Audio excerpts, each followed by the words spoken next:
এখেতে হৈছে ধনজীৱ ৰামচিয়াৰী।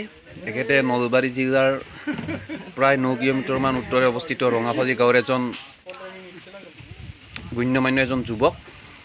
তেখেতে নিজৰ 18 বছৰ বয়সতে সেইখন আপোনালোকে লক্ষ্য কৰি আছে পাণ দোকানখন, মই অকণমান পিছৰ পৰা দেখাই আছোঁ এখেতৰ পাণ দোকানখন।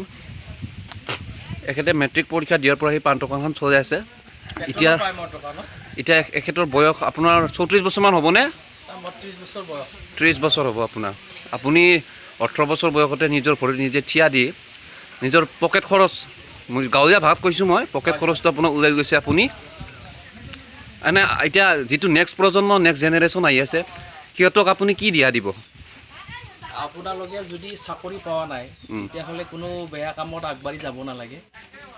নিজৰ কিবা এটা বিজনেছ কৰক, দোকানেই হওক বা ফাৰ্ম হওক, এনি ফাৰ্ম, যিকোনো ভাল এটা ব্যৱসায় কৰক, চলিব পাৰে। অকল চাকৰিয়ে যে মানুহৰ জীৱনত ভাল এটা কাম বুলি আশা কৰিব নালাগে। যদি কিবা কাৰণত চাকৰি নাপায় তেতিয়াহ'লে আপোনালোকে বেয়া লাইনত যাব নালাগে। দোকান দিয়ক, বিজনেছ আছে, আপোনাৰ গাহৰিৰ ফাৰ্ম খুলিব পাৰে, গৰুৰ ফাৰ্ম কৰিব পাৰে, ছাগলী ফাৰ্ম কৰিব পাৰে, এনেকুৱা বিভিন্ন ধৰণৰ কাম আছে।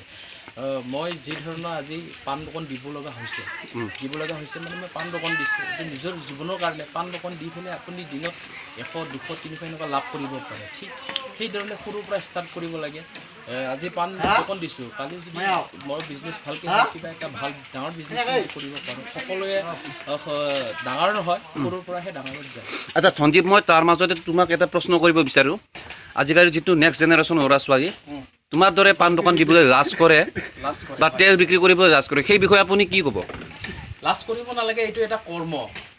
মই লাজ কৰা নাই, লাজ কৰিলে কি হ'ব? লাজ কৰাৰ কোনো কথা নাই। পাণ দোকানী যে এজন মানুহ, এইটোও ঠিক। মানুহ নহয় বুলিতো কোনেও নখায়। লাজ কৰিলে আপুনি জীৱনত কোনো এটা কামত ছাকচেছ কৰিব নোৱাৰিব। লাজ কৰাৰ কোনো প্ৰয়োজন নাই। ভাল কাম কৰক, ভাল কৰ্ম দেখাওক, কোনো উদ্ভণ্ডালি কাম কৰিব নালাগে, বেয়া কাম কৰিব নালাগে, সেইখিনিয়ে আৰু। লাজ কৰিলে একো নহয়। এয়া হৈছে ধনজীৱ ৰামচিয়াৰীৰ এটা মেছেজ, যিটো মেছেজ প্ৰেৰণা দিব আহি থকা নতুন প্ৰজন্মক। ধন্যবাদ।